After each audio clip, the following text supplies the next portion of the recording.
Professor William Liebenberg often reminds us that global monetary change always begins with legal architecture, not headline drama. And today we explore a question that many people ask, but very few truly understand. Could President Trump legally revalue gold? And if so, what exact process would he be required to follow? And where do instruments like XRP and RLUSD fit into this picture through acts such as the Stable Voyage Act and the Clarity Act? The first issue is simple but critical. A president cannot unilaterally revalue gold. Only Congress can restore that authority by amending the Gold-Reserve Act. And this hypothetical amendment, sometimes called a Gold-parity restoration amendment, would create a new statutory gold definition for a U.S. settlement token separate from the traditional dollar, opening a lawful path for a gold-anchored settlement system. Prof explains that this settlement token, such as RLUSD or a Treasury gold unit, would be supervised directly by the U.S. Treasury and granted adjustable gold parity authority in the same lawful manner used by Franklin D. Roosevelt in 1934, meaning that once Congress signs off, a future president again gains the power to adjust gold value, but applied to the new settlement unit, not the fiat USD.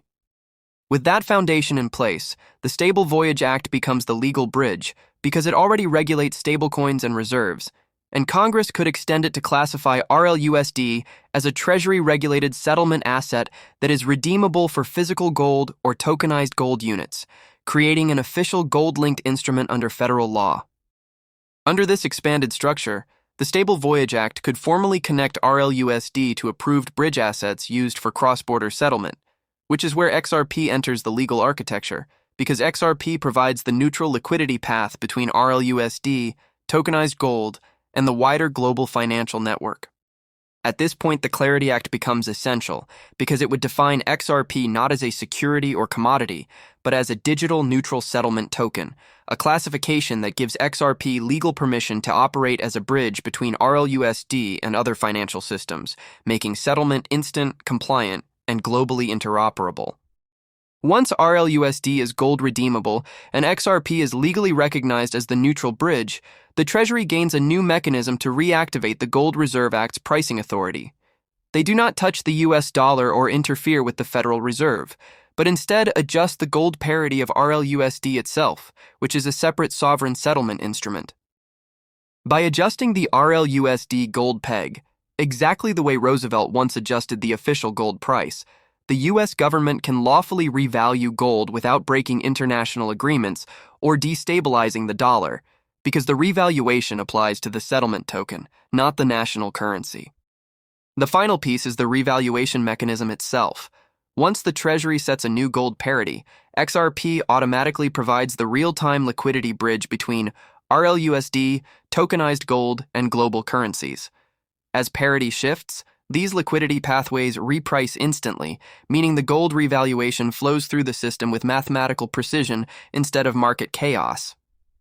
In this architecture, gold, RLUSD, and XRP form a unified settlement triangle where gold supplies trust, RLUSD supplies legal structure, and XRP supplies the bridge liquidity, creating the closest possible lawful pathway for a modern U.S. gold revaluation under existing constitutional limits. Prof explains that once RLUSD is legally gold-redeemable, the global gold price cannot remain unchanged because arbitrage pressure forces international markets to realign, just as it happened with Roosevelt's 1934 revaluation, Switzerland's 1936 adjustment, and the Bretton Woods realignments where foreign markets had no choice but to follow America's parity decision. When gold parity shifts in the United States, settlement pathways move with it, meaning global liquidity adjusts automatically, and as RLUSD becomes the reference point for settlement, the Treasury effectively gains control over a gold-anchored system, even though the traditional fiat US dollar remains untouched and fully separate.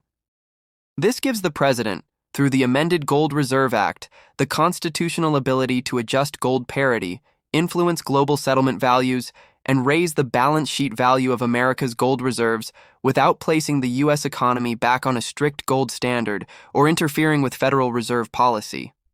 The key insight is that you do not revalue gold through the US dollar.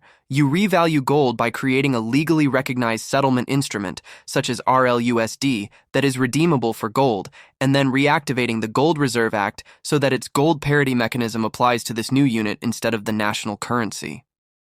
In this structure, XRP becomes the neutral settlement bridge that carries the RLUSD gold value through international payment networks, providing the liquidity layer needed to move value instantly, cleanly, and across jurisdictions without breaking any monetary agreements or creating legal conflict.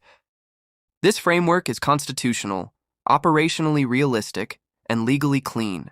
It leaves the fiat US dollar fully intact, preserves Federal Reserve independence, avoids the political chaos of switching to a gold-backed dollar, and still restores presidential authority similar to what FDR used in 1934, just applied to a different unit. The final conclusion is straightforward. President Trump cannot currently revalue gold by himself. XRP and RLUSD only matter inside a lawful architecture, and Congress must first amend the Gold Reserve Act, define RLUSD as a gold-redeemable settlement token, and classify XRP through the Clarity Act and the Stable Voyage Act before any revaluation can occur.